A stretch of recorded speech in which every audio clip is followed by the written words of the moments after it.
Olá, você com a palavra novamente aqui na Super 8 TV, a TV inteligente. E hoje, Melo, tudo bem? Tudo bem, professor Zé Renato? O dia parece que está um pouquinho frio, mas nós aqui estamos para mais um programa, você com a palavra. Né? A África está quente lá. A África está quente, não. Bom, está quente com a temperatura dos ânimos, né? Mas a temperatura real está friazinha lá, está meio friozinho. Tem lugar que está quente lá. Ali tem porque a região é igual a nossa, né? É muito extensa e o clima é bastante variado. O povo está contente, hein? Muito contente, Tá muito contente. bom aqui, né? Muito contente. Muito bom, isso é importante, uma exposição diferente do continente africano, que sempre é colocado como um continente sofrido, difícil, né? Com muitas doenças, muitas crises, né? Muitas guerras, né? Com muitos ditadores, agora está sendo colocado de uma forma, o povo na rua, alegre, participando, claro, né? É uma divulgação da África, aquilo que a África é realmente, né? Porque há alguns setores da África, alguns países africanos que realmente têm alguns problemas sociais bastante intensos, mas o pessoal só divulga, a mídia só divulga essa parte negativa da África. Agora, a parte positiva da África vai aparecer agora, né? Bom, isso é muito bom. Porque o povo é dócil, agradável, gostoso, né? Bom, né? Em todos os lugares, lá especialmente, né? Mas hoje você com a palavra traz aqui o doutor Silvanei, é isso ou não? Silvanei, tudo bem, Silvanei? Graças a Deus, Renato, é um prazer enorme estar aqui com vocês. Você com a palavra. Muito bom. O Silvanei atualmente é o diretor de patrimônio, não é isso? Infraestrutura. De infraestrutura, é mais grave ainda, né? Tá certo? Da Secretaria de Esportes e Turismo e Lazer do Estado de São Paulo. Perfeitamente. E dá para fazer tudo isso? Dá, né? Tá. Tem que dar, né, Zé? Por que está aqui o Silvanei? Não é? Porque é um homem que é um exemplo para a juventude de hoje. Nossa juventude hoje está um pouco alienada da política, não é? Da participação social. A maior parte não se interessa porque o espectro político do Brasil é um pouco ruim, né? No sentido de que você vê tanta corrupção, vê tanta atitudes negativas, isso tem afastado um pouco o jovem da participação política. Por outro lado, as escolas de segundo grau, né? As universidades também ficaram alheias a isso, né? Eles não mais colocam a atividade política como um foco importante para o jovem e não permite que eles atuem. A frustração que os jovens sentiram em 64, também quando ficaram ali próximos de participar da vida política do país, aí tiveram o golpe em 64 e tudo mais, afastou também esse grupo grande de jovens da política, que hoje são os pais que não estão incentivando seus filhos, por conta da frustração que teve lá atrás. Né? E você é um exemplo, eu considero você um exemplo nesse sentido, porque você participa da política desde quando? Eu comecei na política em 1985. Uhum. Quantos anos? 19. 19 anos? 19 anos. Olha aí, eu tive a alegria de conhecer um professor chamado Valério Giuli, que me direcionou, posso dizer assim, porque nós conversávamos muito, tive o prazer aquele ano de conhecer também o maior líder político que esse país já teve, na minha concepção, que é o Jânio Quadros, e aquilo me encaminhou politicamente. Né? Agora eu só gostaria, de fazer você falou aqui sobre no início que o jovem está hoje afastado da política. Alheio, né? Alheio, Apático, perfeitamente. Né? E isso é o que, de repente, dá ensejo a que os políticos profissionais, vamos chamar assim, se instalem e continua esse histórico de corrupção, não é, que nós vemos hoje no país. Aquela frase do Martin Luther King, não é isso? Não é? A ausência dos bons, a prevalência dos maus. Não é? Perfeitamente. Então, realmente, nós temos que fazer um trabalho, na minha concepção, de resgate desses jovens, não é? Você também colocou com bastante propriedade o fato de hoje a grade estudantil, a grade escolar, deixar de lado também o aspecto importante da política e da política partidária. Não só da política de administrativa, mas da política partidária também. E eu me recordo que ainda jovem, eu falei que iniciei com 19 anos, nós tínhamos na grade curricular 2 matérias importantíssimas que foram tiradas. Não é? Como se ela fosse atrelada à ditadura ou então ao militarismo, que é a Educação Moral e Cívica e o SPB. Então nós tínhamos, na escola nós aprendíamos que nós tínhamos que respeitar nossos vizinhos, que nós tínhamos que respeitar nossos amigos, nós sabíamos o papel do vereador, nós sabíamos o papel do ministro, o papel do deputado e podíamos cobrar, porque nós sabíamos. E hoje realmente, infelizmente, deixa, essa grade curricular deixa a desejar. Então, não é, Melo? Você concorda com isso? Não? Com relação à juventude, isso o professor Zé Renato acabou de explanar de uma forma bastante clara. Quer dizer, o golpe de 64 afastou a juventude da militância política. E a política normalmente exercida pela juventude, ela é mais pujante, ela é mais autêntica, porque a prática vem de dentro para fora. Quer dizer, os conhecimentos que os jovens adquirem durante o período de formação cultural, ele põe tudo isso em prática, e de uma forma bastante objetiva, e de uma forma honesta, com muita vibração, né? Pujança, vibração. Eu até não estava querendo repetir esse termo, mas o problema todo é que, à medida que ele vai sendo tolhido nas suas manifestações, nas suas ações, ele acaba descrendo do processo, né? E acaba sendo um dos fatores que impede esse avanço dentro do seu segmento. E os centros acadêmicos passam a ser um centro acadêmico bastante submisso, né? E, logicamente, a reitoria normalmente está atrelada a um segmento que não dá essa possibilidade, não permite essa possibilidade dos centros acadêmicos atuarem junto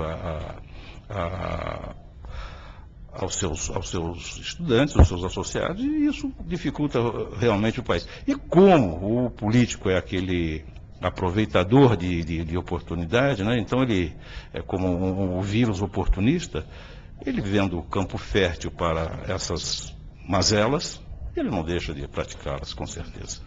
Senhor Rei, você acha, por exemplo, que hoje não existe prospecção da atuação do jovem por falta de visão política, por excesso de zelo, as pessoas querem ser eles os donos e não querem entregar para ninguém, não é?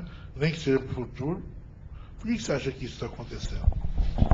Bom, eu acho que advindo de tudo isso que vocês falaram, lá de 64, do processo político, do momento de ditadura que nós passamos, tem um pouco desse reflexo, mas eu acho que falta também interesse do jovem em participar, não é?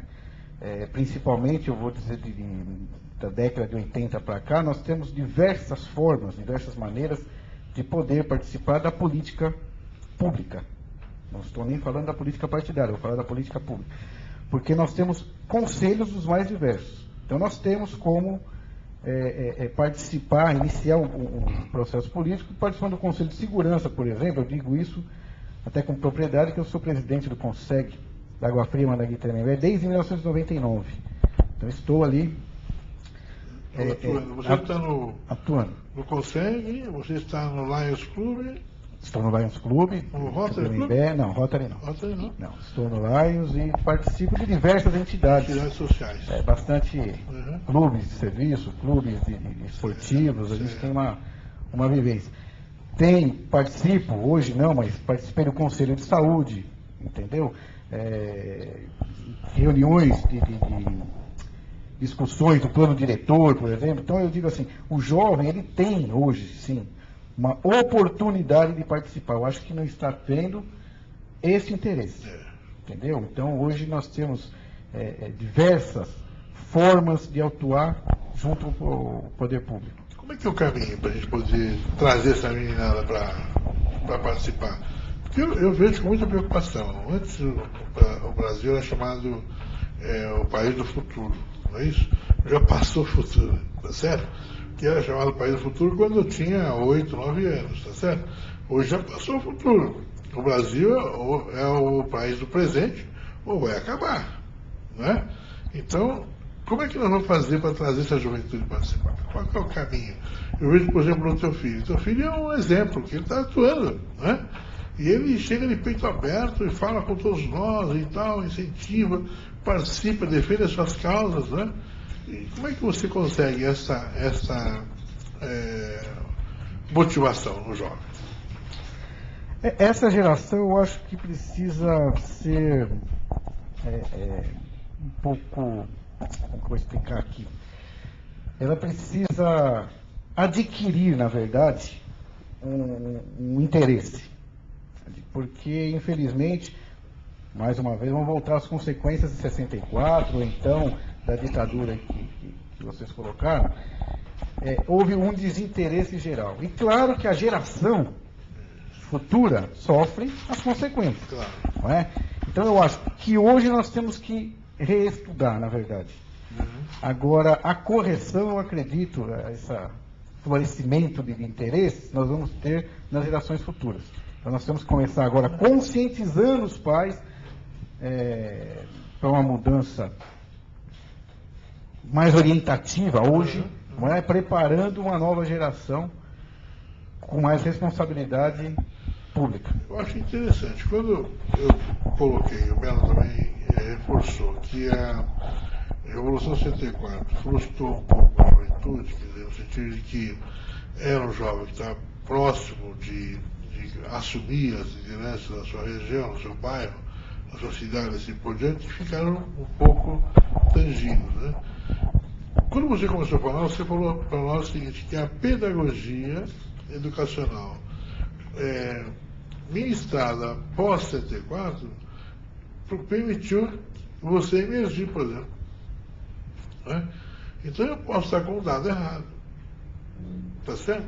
Ou pelo menos que eu tenho que repensar nos meus dados. Ou não? Não necessariamente. Eu digo o seguinte, antes de 64, talvez, antes do início da ditadura, havia um outro interesse para o jovem. Não é? O jovem era um jovem mais, como que eu vou te dizer, tinha um interesse... Havia conversas maiores de política, não é isso? De participação, isso, perfeitamente. E pós 64, eu acho que houve uma conscientização da necessidade da participação, só que aí já não havia o interesse, entendeu? Devido a diversas frustrações. Não só 64, mas o que seguiu depois. Não é? A primeira medida que foi tomada com relação à mudança da didática, da forma de ensino, né? Aquele acordo MEC-USAID, nós tínhamos aqui um ensino bastante eficiente, inclusive a questão de matérias que eram ministradas nas faculdades, como filosofia e outra matéria importante, que Sociologia. Quer dizer, essas duas matérias foram afastadas por um período do currículo escolar. Por quê? A sociologia da universidade. Nós estamos falando do ensino fundamental, do primeiro e segundo grau. Não, mas veja bem, eu estou citando da faculdade, que já é uma formação mais acadêmica, né? Mas isso tem reflexo no ensino fundamental. Por quê? Os professores não tiveram uma formação mais apurada, e esse ato que aconteceu nesse período, o que acontece? Impediu que o professor transmitisse uma série de ensinamentos que são fundamentais para a formação social do indivíduo.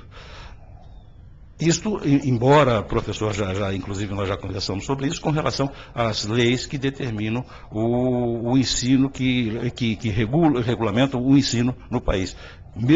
Quer dizer, houve uma mudança substancial nessas leis, sendo que os professores ficaram tolhidos de adquirir conhecimentos mais elevados para poder transmitir aos seus alunos.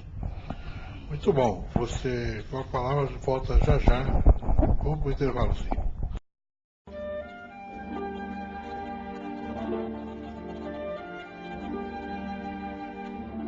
Ele sempre foi o mais adiantadinho da turma.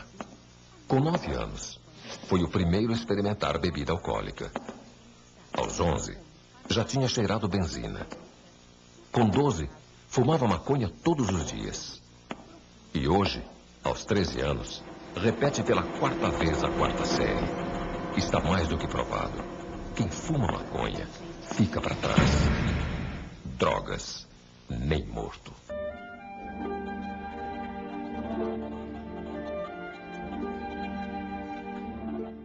Muito bem, então, de volta aqui no Você com a Palavra. E hoje a palavra está com o Silvanei Amaro, né?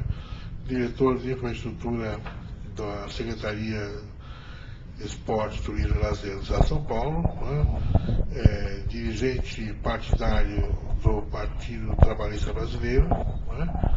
E venerável eleito da sua loja maçônica, né?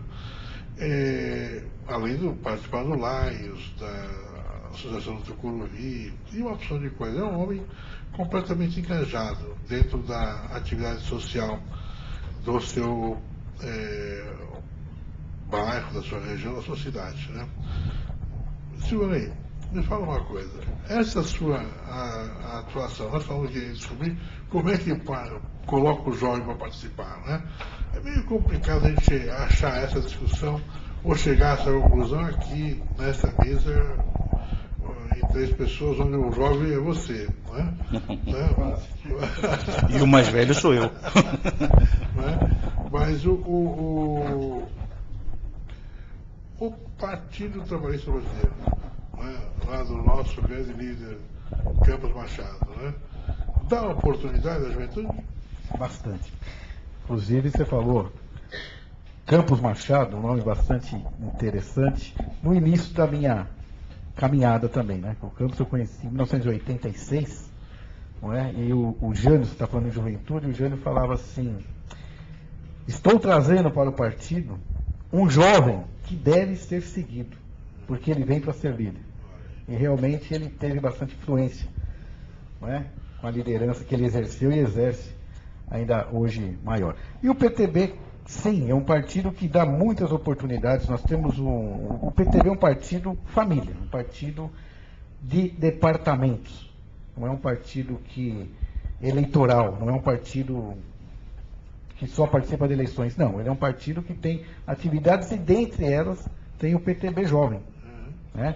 Nós temos 12 departamentos que funcionam, PTB Mulher, PTB Afrodescendentes, Inclusão Social, são diversos. E dentro da juventude tem o PTB Jovem, que é dirigido hoje por um aluno da USP, está fazendo pós-graduação, Fábio, né? E tem uma diretoria bastante atuante, tem a Associação dos Jovens Trabalhistas também. Então é um partido que dá bastante oportunidade e que eu, inclusive, sugiro aos jovens, ou aos outros partidos também, que façam, que levem os jovens a esse conhecimento.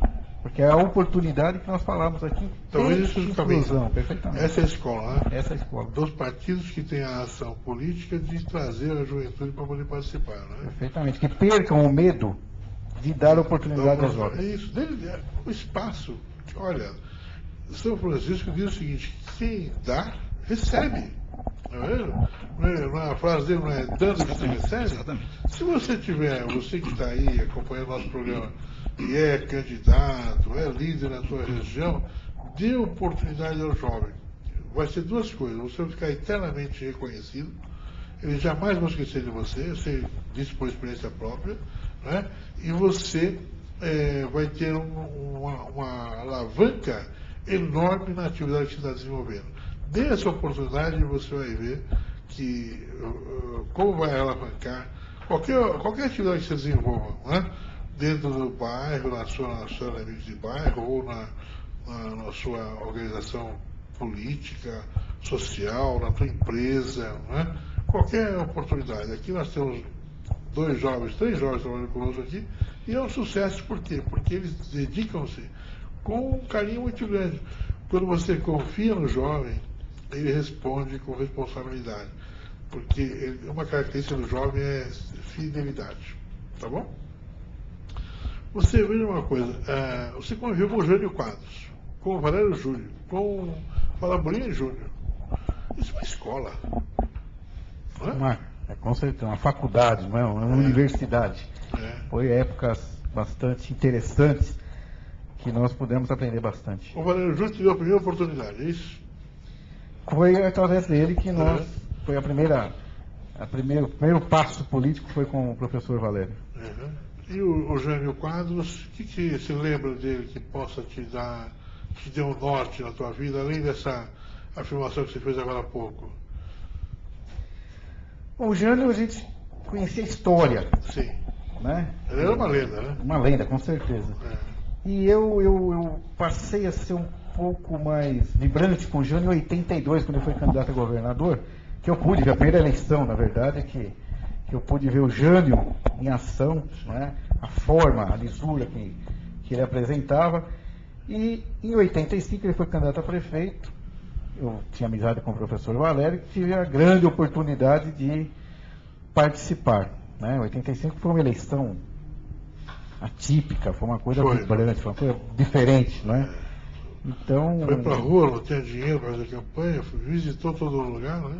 Uma eleição perdida, né? É. Assim, nós víamos as pesquisas, o Jânio estava longe de ganhar. Eu me recordo que o outro candidato a prefeito chegou a sentar na cadeira de prefeito, porque já estava eleito. E o que é interessante também, eu me recordo que nas pesquisas de boca de urna naquela eleição, o Jânio perdia.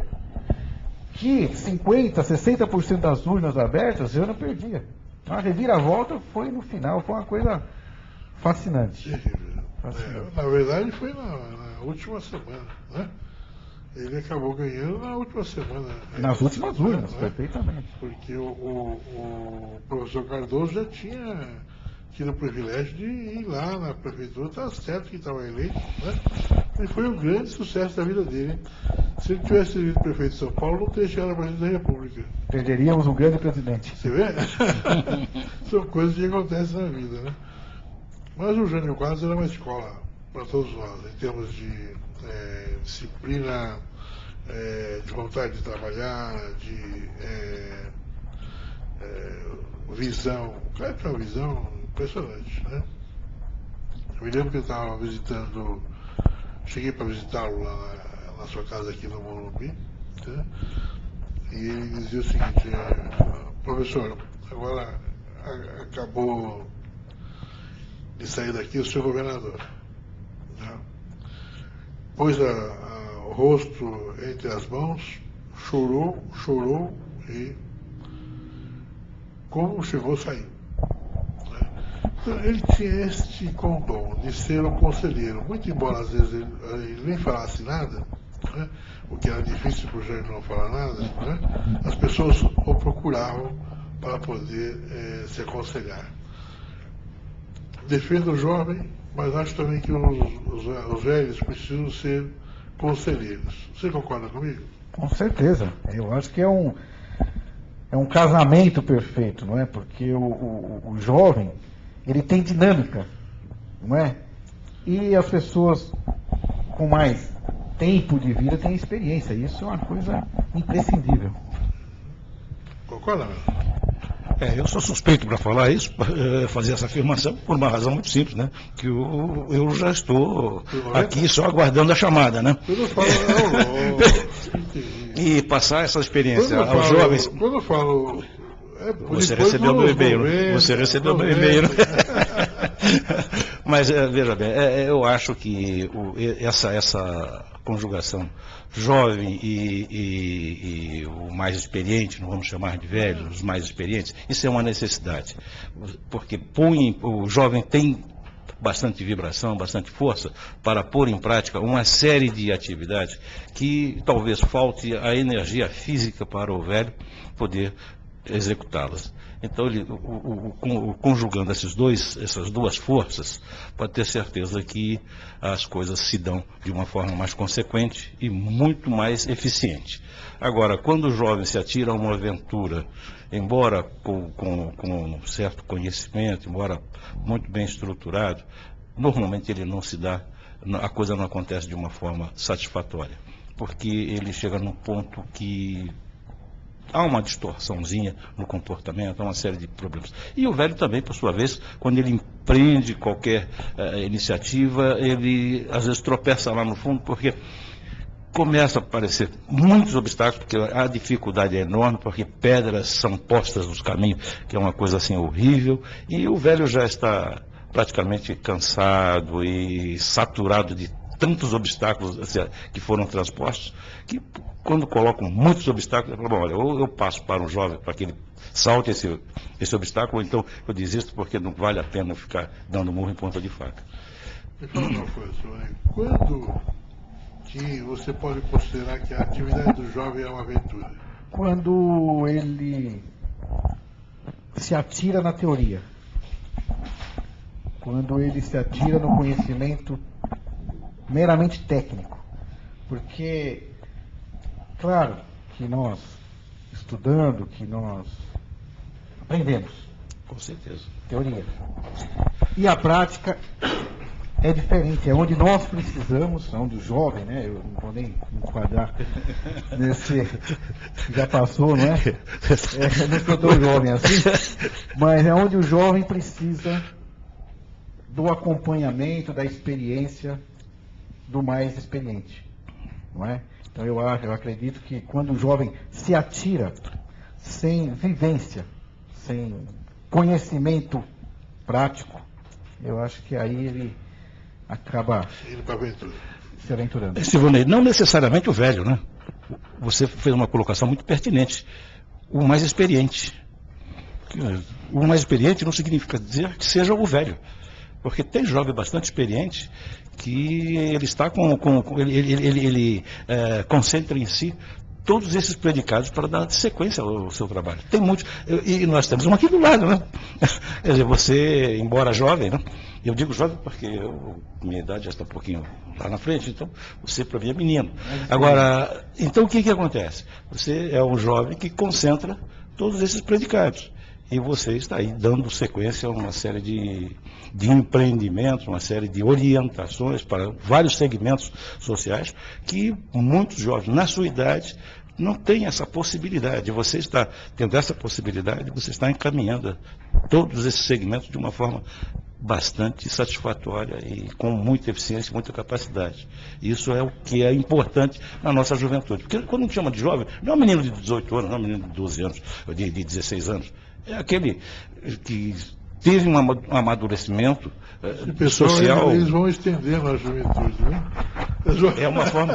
Estamos uma crescente hoje, né? Eu me coloquei lá na frente como velho, mas agora eu estou tentando regredir um pouquinho na idade cronológica. É complicado. Só um pouquinho para poder ficar se aproximando do negócio. Né? Mas eu acredito que a nossa conversa foi importante. Gostaria que você desse uma palavrinha para o jovem, né? Para que ele pudesse se incentivar a participar. Não só para o jovem, para o pai, porque os pais estão alienados também, né? Tem mais gente hoje vibrando com futebol, com o sangue, né? Do que com a responsabilidade social e pública do país do futuro. Então eu vou só complementar. Dê oportunidade ao jovem, dando oportunidade para a sua cidade, para o seu estado, para o seu país, para a sua família, porque se o jovem não tiver oportunidade, nós teremos um país falido, não é? Lá na frente. E ao jovem eu gostaria de pedir que perdesse o medo, a participação na política, começando pela política comunitária, é muito importante. Perca o medo, participe, porque nós dependemos de vocês.